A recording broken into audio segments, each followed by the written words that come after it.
Allahumma shalli wa sallim wa barik alaihi. Bismillahirrahmanirrahim. Assalamualaikum warahmatullahi wabarakatuh. Bismillah walhamdulillah wassalatu wassalamu ala rasulillah Sayyidina Muhammad ibn Abdullah wa alihi wa ashabihi wa mawalah. Qalu subhanaka la ilma lana illa ma 'allamtana innaka antal alimul hakim.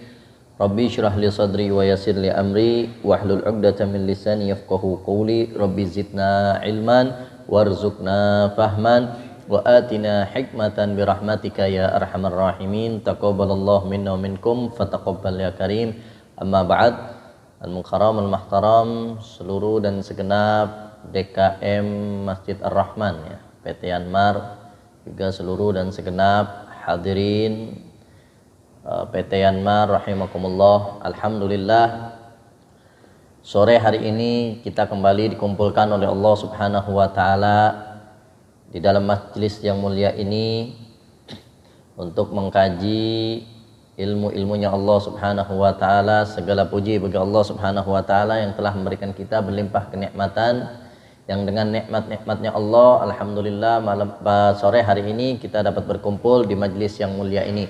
Tadi kita mulai dengan pembacaan Al-Qur'an dan insyaallah bakal kita lanjut dengan kajian ilmu agama. Mudah-mudahan apa yang tadi telah dibaca diterima oleh Allah Subhanahu wa taala, diganjar dengan pahala yang berlipat-lipat ganda, dan dijadikan sebab terkabulnya segala hajat-hajat kita, baik hajat yang berkaitan dengan urusan dunia maupun akhirat. Amin ya rabbal alamin. Hadirin rahimakumullah, biasanya kita mengkaji setiap sebulan sekali kitab risalah jamiah yang berkaitan tentang fikih serta tasawuf.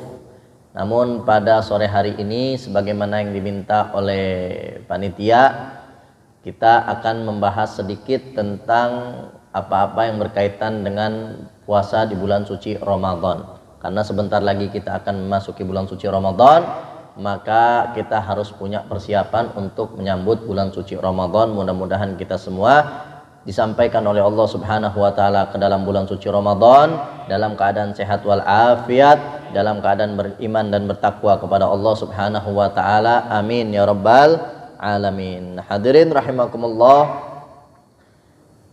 bulan suci Ramadan ini adalah bulan yang dikhususkan untuk umat Nabi Muhammad sallallahu alaihi wasallam. Bulan yang umat-umat terdahulu tidak diistimewakan dengan bulan suci Ramadan. Sebab bulan suci Ramadan ini menjadi mulia di tahun kedua hijrahnya Nabi sallallahu alaihi wasallam ke Madinatul Munawwarah. Jadi di tahun kedua Nabi hijrah ke kota Madinah, Allah Subhanahu wa taala turunkan firman-Nya, ya ayyuhalladzina amanu kutiba alaikumusiyam kama kutiba alal ladzina min qablikum la'allakum tattaqun. Nah, itu ayat turun di tahun kedua ketika Nabi sallallahu alaihi wasallam hijrah ke kota Madinah. Dan pada saat itulah bulan suci Ramadan menjadi bulan yang mulia di sisi Allah Subhanahu wa taala, dikhususkan untuk umat Nabi Muhammad sallallahu alaihi wasallam. Jadi sebelum-sebelumnya bulan Ramadan ya bulan biasa-biasa aja. Bulan yang enggak ada keistimewaan, bulan yang enggak agung, bulan yang biasa-biasa aja. Tapi begitu Allah Subhanahu wa taala wajibkan di dalamnya berpuasa selama 1 bulan penuh, maka bulan tersebut menjadi bulan yang mulia di sisi Allah Subhanahu wa taala. Kalau umat-umat terdahulu, mereka diistimewakan oleh Allah Subhanahu wa taala dengan umur yang panjang. Jadi umat dulu ada yang umurnya sampai 300 tahun, ada yang sampai 900 tahun dan bahkan lebih. Sebagaimana yang disebutkan dalam riwayat, ada nenek-nenek lagi nangis di atas kuburan. Seorang nabi dari Bani Israel bertanya, wahai nenek, ini nabi terdahulu, nabi zaman Bani Israel. Ditanya, wahai nenek, kenapa kok nangis? Sama nenek-nenek dijawab, yang nangis di atas kuburan itu, iya nih, anak saya masih muda udah meninggal. Ditanya sama nabi Bani Israel tersebut, emang berapa umurnya udah meninggal? Kata neneknya, baru 300 tahun. Tuh, baru 300 tahun. Jadi umat terdahulu 300 tahun aja masih muda. Nah, sehingga ketika Nabi Shallallahu alaihi wasallam tahu umat-umat terdahulu umurnya panjang, Nabi iri. Kalau umat-umat terdahulu umurnya panjang sampai ratusan tahun, sedangkan umur umatku, kata Nabi, a'mar ummati baina sittin wa sab'in, umur umatku itu rata-ratanya antara 60 sampai 70 tahun, itu rata-ratanya. Sedangkan umat-umat terdahulu sampai ratusan tahun. Nabi iri, bisa-bisa umat-umat terdahulu bisa mengungguli umatku, yaitu umat Nabi Muhammad SAW dalam masalah ibadah. Dia mengandalkan umurnya, dia punya umur ratusan tahun, bisa dihabisin tuh umuran ratusan tahun tersebut dengan ibadah kepada Allah Subhanahu wa taala. Sehingga kalau umat Nabi yang umurnya 60 sampai 70 tahun ibadah nggak bakal bisa menandingi umat-umat terdahulu. Nah, makanya Nabi SAW minta sama Allah Subhanahu wa taala agar umatnya itu nggak ketinggalan sama umat-umat terdahulu yang punya umur panjang. Nah, akhirnya Allah Subhanahu wa taala istimewakan umatnya Nabi SAW dengan bulan suci Ramadan, yang mana jika seorang dari umat Nabi Muhammad SAW, kita ini melakukan amal soleh di dalamnya, Allah Subhanahu wa taala akan lipat gandakan pahalanya. Jika kita beramal sunnah di bulan suci Ramadan, Allah bakal ganjar dengan pahala yang wajib. Jika kita beramal ibadah wajib, misalkan sholat 5 waktu, maka Allah Subhanahu wa taala ganjar dengan pahala yang berlipat-lipat ganda. Sebagian ulama bilang sampai 70 kali lipat pahalanya. Jadi kalau kita sholat zuhur sekali di bulan suci Ramadan, karena itu amalan wajib, maka Allah Subhanahu wa taala ganjar pahalanya seakan-akan kita melakukan sholat zuhur sebanyak 70 kali. Dan di dalam bulan suci Ramadan, Allah Subhanahu wa taala mengistimewakan satu malam yang disebut dengan malam Lailatul Qadar khairum min alfi syahr. Malam yang lebih baik daripada 1000 bulan. Jika kita beramal soleh di dalamnya, misalkan kita dzikir subhanallah sekali doang, seakan-akan kita membaca subhanallah selama 1000 bulan. Kalau kita sedekah di malam Lailatul Qadar, maka seakan-akan kita bersedekah selama 1000 bulan. Sehingga walaupun umur kita pendek 60 sampai 70 tahun rata-ratanya umat Nabi, tapi pahalanya dilipat gandakan oleh Allah Subhanahu wa taala di dalam bulan suci Ramadan, sehingga bisa menandingi umat-umat terdahulu yang punya umur panjang. Nah, makanya ini keistimewaan, ini kemuliaan yang dikhususkan untuk kita umat Nabi Muhammad, jangan sampai kita sia-siakan. Allah udah kasih kita kemuliaan, Allah Subhanahu wa taala udah kasih kita kemurahan khusus untuk kita sebagai umat Nabi, dimuliakan bulan suci Ramadan dengan bulan suci Ramadan. Nah, makanya bulan suci Ramadan ini jangan sampai kita tinggalkan, kita sia-siakan begitu saja kayak bulan-bulan yang lalu. Mungkin kita ngelewatin bulan suci Ramadan udah gitu-gitu aja, nggak banyak ibadah, nggak banyak berzikir, nggak banyak sholatnya, nggak banyak baca Qur'annya. Nah, insya Allah di bulan suci Ramadan tahun ini dan tahun-tahun selanjutnya, kita sambut bulan suci Ramadan dengan ibadah kepada Allah Subhanahu wa ta'ala. Dari sekarang kalau bisa punya planning, dari sekarang punya planning, punya rencana ke depan nih, nanti bulan suci Ramadan mau ngapain aja. Habis subuh misalkan mau ngapain, habis subuh misalkan mau baca Al-Quran 2 lembar misalkan, nanti habis duhur mau baca lagi 2 lembar lagi, habis asar 2 lembar lagi, habis maghrib, habis isya begitu lagi, begitu. Atau misalkan punya planning, habis subuh mau baca dzikir ini dan itu dan lain sebagainya. Atau misalkan habis subuh punya planning, habis subuh pengen tidur sampai maghrib. Nah, biasanya gitu ya. Itu nggak usah di planning juga, kadang biasanya kita lakuin ya. Nah, dari sekarang kita punya planning nih, sambut bulan suci Ramadan dengan ibadah kepada Allah Subhanahu wa taala. Jangan mau kalah sama setan. Setan begitu pengen masuk bulan suci Ramadan, dia punya rencana tuh. Punya rencana bagaimana caranya umat manusia di bulan suci Ramadan tetap maksiat. Kan kita tahu bahwa setan itu di bulan suci Ramadan itu diikat, ya kan? Di bulan suci Ramadan itu setan diikat, sebagaimana yang disebutkan dalam riwayat Nabi SAW bersabda, dinukil juga oleh Habib Abdullah bin Alwi al-Haddad dalam kitab Nasai Diniyah, bahwa setan-setan itu diikat di bulan suci Ramadan. Tapi kenapa kok masih banyak orang-orang yang maksiat di bulan suci Ramadan? Kok ada aja orang Islam yang siang hari minum, yang siang hari ke warteg, yang siang hari makan ya. Masih ada aja orang-orang yang maksiat di bulan suci Ramadan, katanya setan diikat. Nah, ternyata itu salah satu rencana setan. Walaupun mereka diikat, mereka tahu tuh bulan suci Ramadan dia bakal diikat. Tapi selama 11 bulan selain bulan suci Ramadan, Setan itu udah ngedidik manusia biar bagaimana nanti ketika mereka diikat, nafsunya tetap ngajak untuk bermaksiat. Jadi setan ngedidik manusia dengan nafsunya, sehingga nafsunya bisa membawa manusia untuk bermaksiat walaupun setan udah pada diikat. Karena ada pertanyaan, nah Habib kok kenapa? Katanya setan diikat di bulan suci Ramadan kok masih ada yang maksiat? Kan setan lagi pada diikat. Iya. 1 bulan setan diikat, tapi 11 bulan ente bergaul sama setan. Jadi ente walaupun setan diikat udah kayak setan, bahkan lebih dari setan. Kadang orang ada yang lebih dari setan, orang ada yang kayak begitu, sampai setan aja minder ngelihat dia saking seringnya maksiat. Nah makanya kita jangan mau kalah sama setan nih. Sebelum masuk bulan suci Ramadan kita punya planning, punya rencana mau ngapain aja di bulan suci Ramadan. Setidaknya kalau misalkan nanti tidak terrealisasi atau mungkin umur kita nggak nyampe di bulan suci Ramadan, tapi insya Allah semuanya nyampe ke bulan suci Ramadan, kita udah ada pahalanya tuh kalau kita udah punya rencana, kalau kita udah punya planning. Nah dari sekarang kita siapin diri kita untuk menyambut bulan suci Ramadan dengan berbagai macam ibadah kepada Allah Subhanahu wa ta'ala.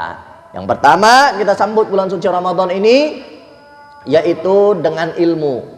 Sebab yang namanya bulan suci Ramadan diwajibkan puasa. Yang namanya puasa adalah ibadah. Yang namanya ibadah wajib didasari dengan ilmu. Al-Imam Ibn Ruslan dalam kitab Zubat beliau berkata, wa kullu man bi ghairi ilmin ya'malu a'maluhu mardudatun la tuqbalu. Segala amal ibadah yang tidak didasari dengan ilmu agama, maka ibadah tersebut tidak diterima, ditolak oleh Allah Subhanahu wa taala. Kita sholat harus dasari ilmu. Kita pengen puasa harus didasari ilmu. Kita pengen zakat harus didasari ilmu. Kita pengen haji harus didasari ilmu. Kenapa kok harus didasari ilmu? Sebab kalau kita enggak didasari ilmu dalam beribadah, maka ibadah kita takut ada syarat-syarat yang tidak terpenuhi, ada rukun-rukun yang ketinggalan, atau ada hal-hal yang bisa membatalkan ibadah kita malah kita lakukan. Makanya kata Imam Ibn Ruslan, segala amal ibadah yang tidak didasari dengan ilmu agama, maka ibadah tersebut tertolak, tidak diterima oleh Allah Subhanahu wa ta'ala. Termasuk puasa. Puasa kalau kita nggak tahu ilmunya, bisa-bisa ada rukun yang tertinggal. Puasa kalau kita nggak tahu ilmunya, bisa-bisa ada hal-hal yang membatalkan puasa tapi malah kita lakukan. Nah, karena waktu sudah sedikit, kita ringkes aja ilmu tentang puasa ini. Kita pengen bahas tentang rukun sama yang membatalkan puasa aja. Ini 2 doang. Soalnya ini 2 perkara yang wajib kita tahu ketika kita berpuasa nanti insya Allah di bulan suci Ramadan. Rukun puasa dan yang membatalkan puasa. Kita puasa, kalau rukunnya tidak terpenuhi, nggak sah puasa kita. Ada berapa rukun puasa? Ada 2. Cuman 2 rukun puasa. Yang pertama niat. Yang kedua meninggalkan hal-hal yang membatalkan puasa. Kita bahas dulu yang pertama, yaitu niat. Niat puasa, khususnya puasa wajib, termasuk puasa nanti di bulan suci Ramadan, kita diwajibkan niat setiap harinya. Kapan waktunya niat? Mulai dari maghrib sampai waktu subuh. Jadi dari maghrib sampai sebelum azan subuh, kita wajib niat untuk puasa di siang harinya. Nah, jadi kita niat tuh dari habis maghrib udah boleh niat. Misalkan jam 7, besok nih puasa, kita niat dari malamnya. Jam 12 atau jam 3 atau habis sahur misalkan jam 4 kita niat, kagak apa-apa. Sampai subuh. Kalau udah azan subuh, udah masuk waktu subuh, maka niat kita udah habis waktunya. Kalau udah habis terus kita mau niat, nggak sah niat kita. Kalau niat kita nggak sah, puasa kita nggak sah. Nah makanya tuh dalam madhab Syafi'i, madhab kita, niat itu harus setiap harinya 1 kali. Misalkan besok pengen puasa nih, sekarang hari Selasa, besok hari Rabu kita pengen puasa. Nanti habis maghrib udah boleh niat sampai waktu subuh. Kalau misalkan tahu-tahu kita lupa, dari maghrib sampai subuh kita lupa, maka niat kita nggak sah. Kalau niat kita nggak sah, puasa kita nggak sah. Beda sama puasa sunnah. Kalau puasa sunnah boleh niat setelah subuh selama tidak melakukan hal-hal yang membatalkan puasa. Misalkan puasa sunnah nih, Senin Kemis, Kita bangun hari Senin, di lain bulan suci Ramadan, kita pengen puasa Senin Kamis, sunnah. Bangun, tahu-tahu habis subuh kita nggak ada niat puasa. Jam 8 kita pengen sarapan, ngelihat makanan kagak ada makanan. Ya udah dah, daripada makan Indomie lagi ya, daripada makan promah lagi ya, mendingan puasa aja dah. Puasa tuh jam berapa niatnya? Saya niat puasa Senin Kamis lillahi ta'ala, itu kagak apa-apa kalau puasa sunnah. Tapi kalau puasa wajib termasuk bulan suci Ramadan, niatnya itu harus kita tanamkan dalam hati dan sunnah dilafadzkan dari habis maghrib sampai waktu subuh. Kalau kelewat, nah satu menurut mazhab Imam Asy-Syafi'i. Tapi ada tips dari para ulama kita, ketika awal nanti bulan suci Ramadan, hari pertama tuh malam pertama tarawih, besoknya puasa. Nah kita niat 1 bulan penuh taklid, ngikut ke madhab Imam Malik. Jadi kalau Imam Malik, kita kan Imam Syafi'i, ngikutin fikihnya. Ada fikih ngikutin madhab Imam Malik, tapi mayoritas di Indonesia itu ngikutin fikihnya madhab Imam Syafi'i nih kita. Nah madhab Imam Syafi'i itu setiap hari harus baca niatnya, itu yang wajib. Nah Imam Malik kagak, sebulan sekali cukup. Nah boleh kita taklid di malam pertama bulan Ramadan, kita taklid, istilahnya numpang dulu sama madhabnya Imam Malik. Di hari pertama niat untuk 1 bulan penuh puasa Ramadan, 1 bulan penuh puasa Ramadan. Jadi begitu ada 1 hari yang kelupaan, udah ngikutin madhab Imam Malik, menurut madhab Imam Malik masih sah. Atau misalkan kita meninggal dunia di tengah-tengah Ramadan, tapi insya Allah mudah-mudahan umur kita dipanjangin sama Allah, tetap kita dapat pahala walaupun telah meninggal di tengah-tengah Ramadan. Kita dapat pahala Ramadan 1 bulan penuh, sebab kita udah niat 1 bulan penuh untuk berpuasa. Nah yang pertama, rukun puasa adalah niat. Maka wajib setiap kita pengen puasa harus niat setiap malamnya dalam 1 hari setiap kali puasa. Jadi setiap kali puasa malamnya niat, paginya puasa, malamnya niat, paginya puasa, malamnya niat, paginya puasa. Wajib setiap hari 1 kali menurut madhab kita, yaitu Imam Syafi'i. Nah itu rukun yang pertama, yaitu niat. Rukun yang kedua adalah meninggalkan hal-hal yang membatalkan puasa. Dari terbitnya fajar, dari waktu subuh sampai maghrib, meninggalkan hal-hal yang membatalkan puasa. Itu 2 doang rukun puasa. Kalau 2 rukun ini kita jalankan dalam berpuasa, maka puasa kita sah dan insya Allah diterima oleh Allah Subhanahu wa ta'ala. Itu 2 rukun doang puasa kita tuh, niat dan meninggalkan hal-hal yang membatalkan puasa. Nah sekarang pembahasan yang kedua, yang membatalkan puasa. Ada berapa yang membatalkan puasa? Kalau dalam kitab Takrirat Sadidah disebutkan hal-hal yang membatalkan puasa ada 8. Ada 8 hal yang membatalkan puasa kita. Ini harus kita tahu, sebab kalau 8 ini kita nggak tahu, takutnya ada salah satu dari 8 ini yang kita lakuin, akhirnya puasa kita batal, tapi kita nggak ngeh, maka ditolak, tidak terima oleh Allah Subhanahu wa ta'ala. 8 hal yang bisa membatalkan puasa. Yang pertama yaitu murtad, keluar dari Islam. Kalau ada orang puasa dia murtad, keluar dari Islam, baik dengan perkataannya, perbuatannya maupun keyakinannya, maka puasanya batal. Tengah hari misalkan ada orang, dia mengatakan bahwa semua agama itu sama. Dia yakin bahwa semua agama itu sama, yang penting berbuat kebaikan. Berarti dia telah murtad, keluar dari Islam. Dia keluar dari Islam, akhirnya diingetin sama teman, nggak boleh gitu lu murtad lu, hati-hati lu, puasa lu batal. Dia lagi, udah dah gua syahadat, asyhadu an la ilaha illallah, asyhadu anna muhammadar rasulullah. Tetap batal karena dia telah keluar dari Islam. Yang pertama yang batalkan puasa adalah murtad, keluar dari Islam. Yang kedua buat perempuan, haid, nifas, melahirkan.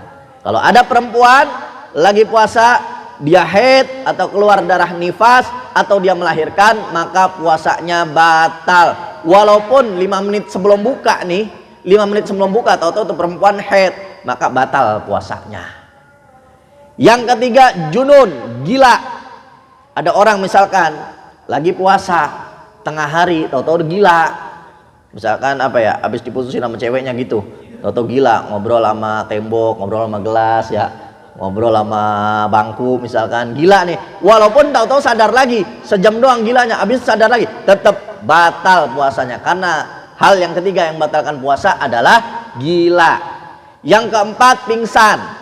Kalau ada orang puasa tengah hari tahu-tahu pingsan, walaupun dia sadar lagi, maka puasanya batal.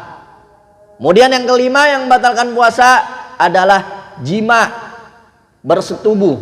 Jadi ada suami istri siang hari lagi puasa atau bersetubuh, melakukan hubungan suami istri di bulan suci Ramadan di siang hari, maka puasanya batal. Malah itu ada kafaroh, nanti ada kafaroh. Kafarohnya apa? Harus ngebebasin budak. Kalau nggak bisa budak gimana? Dia harus puasa 2 bulan secara berturut-turut. Kalau nggak bisa puasa 2 bulan berturut-turut, misalkan nggak kuat, tapi insya Allah ini semuanya kuat semua nih. Kalau yang udah tua, misalkan udah tua udah nggak kuat, kalau 2 bulan berturut-turut gimana? Maka baru bayar it'amus sittin masakin, bayar kasih makan 60 orang miskin. Nah, itu yang berapa tuh? Yang kelima yang membatalkan puasa adalah jima, bersetubuh, melakukan hubungan intim, hubungan suami istri di siang hari, maka membatalkan puasa. Yang keenam yang membatalkan puasa adalah istimna. Istimna itu onani. Paham semua ya? Pura-pura nggak paham. Paham udah? Sobat nggak paham. Paham. Istimna, apa itu istimna? Thalabu khuruj mani, menyengaja mengeluarkan air mani, air sperma, sengaja ngeluarin sperma. Baik dengan pikiran, dia mikirin apa misalkan nih. Mikiran makanan-makanan yang enak, tahu-tahu keluar air mani gitu ya. Atau mikirin apa, pokoknya dengan pikiran ataupun dengan pandangan ataupun dengan sentuhan, maka membatalkan puasa.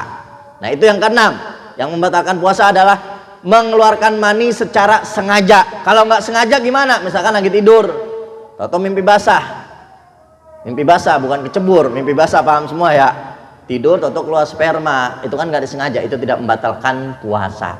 Yang keenam yang membatalkan puasa adalah istimna, mengeluarkan air mani secara sengaja. Yang ketujuh istisqaah, muntah disengaja. Yang ketujuh muntah disengaja, misalkan lagi puasa, sengaja-sengaja ini dimuntah-muntahin biar muntah, batalkan puasanya. Nah, itu batal puasa kalau disengajain. Kalau nggak sengaja gimana?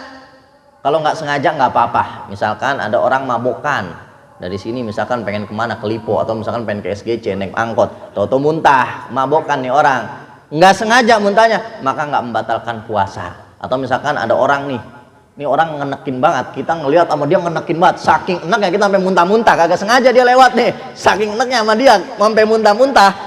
Nah, itu kan nggak disengaja muntahnya. Kalau muntahnya nggak disengaja, maka tidak membatalkan puasa selama sisa-sisa muntah tadi yang di mulut nggak ketelan lagi masuk. Nah, nggak ketelan lagi masuk.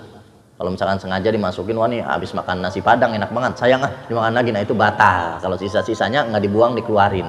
Nah, itu 7 yang membatalkan puasa. Yang ke-8 yang terakhir adalah masuknya sesuatu ke lubang-lubang tubuh yang terbuka.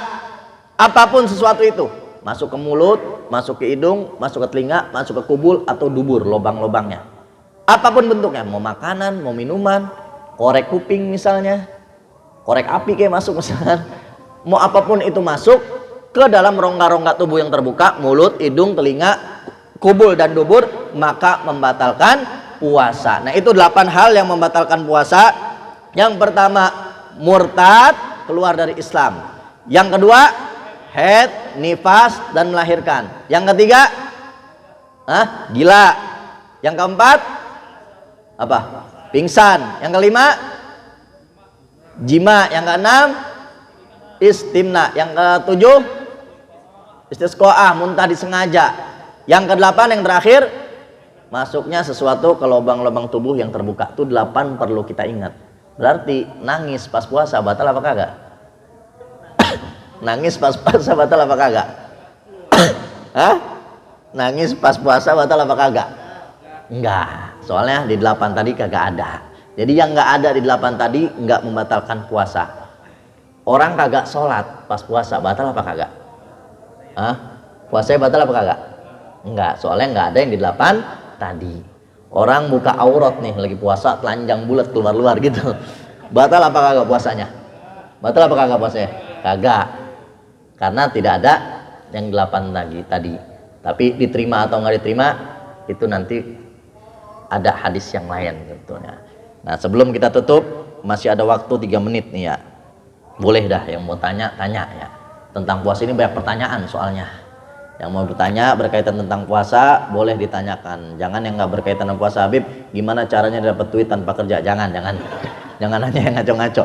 Nanya yang berkaitan sama yang berpuasa. Karena sering nih kita ketemu hal-hal yang kita nggak tahu pas puasa tuh. Habib, gimana kalau kita puasa tidur dari subuh sampai maghrib, apa puasanya sah? Nah, itu kan pertanyaan.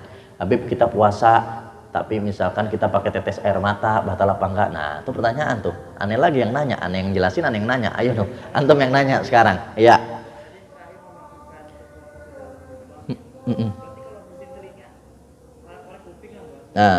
Nah, jadi yang membatalkan puasa itu kan masuknya sesuatu ke rongga-rongga tubuh yang terbuka. Rongga-rongga tubuh yang terbuka itu hidung, mulut, telinga, kubul, dan dubur. Nah, telinga kalau masuk sampai ke dalam lubangnya itu membatalkan puasa. Masuk sampai ke dalam lubangnya tuh. Kalau cuma di luar-luar sini di daun telinga ini nggak membatalkan puasa. Batasan dalamnya kuping itu mana? Lubang ini nih. Lubang yang ini nih. Kalau sampai masuk ke dalam, nah itu membatalkan puasa. Nah, gitu. Hidung juga kalau masuk, kalau cuma di luar sini enggak. Kalau sampai di sini nih. Nih, ya. Iya. Swab. Ya, itu masuk sampai sini tuh, itu membatalkan puasa, masuk. Mulut juga sampai mana batasan mulut? Sampai huruf H. Kalau kita belajar tauhid tuh, rongga-rongga H. Nah, itu batasan dalam mulut. Kalau kita sampai sini doang, misalkan kita puasa, masukin sampai sini doang, enggak.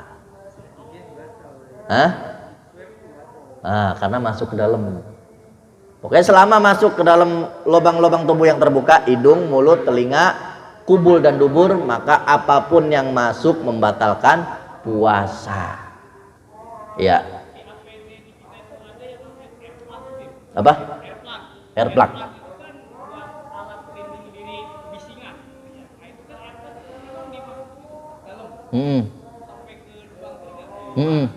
Nah, kalau masuknya sampai ke batas dalam telinga, itu membatalkan apapun yang masuk. Kalau sampai ke dalam ya, itu sampai dalam nggak sih? Sampai dalam, sampai masuk ke dalam gitu. Kalau sampai ke dalam itu membatalkan puasa. Kalau sampai batasan dalam ya. Kalau sini doang nih, kita ini jari kita nih, atau jari jempol, kita masukin ke sini, cuman di depan sini nih, itu nggak masuk tuh.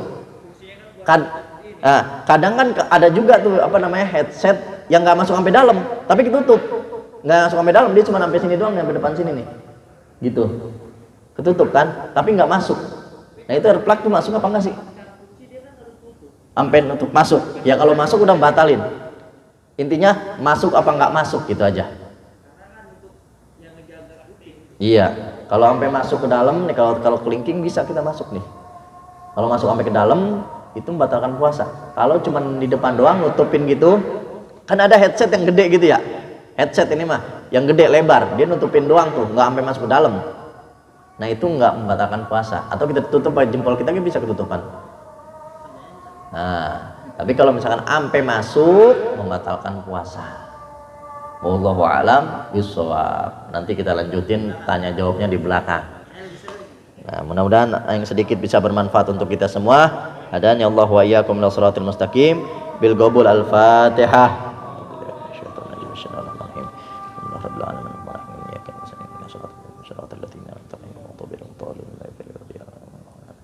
Bismillahirrahmanirrahim. Allahumma ya maulana jib ya hadir la yaghib tawassalna ilaika bil habib taqdi hajatina qurib. Sallallahu ala sayyidina Muhammadin wa alihi wasallam. Walhamdulillahi rabbil alamin. Assalamualaikum warahmatullahi wabarakatuh. Warahmatullahi wabarakatuh.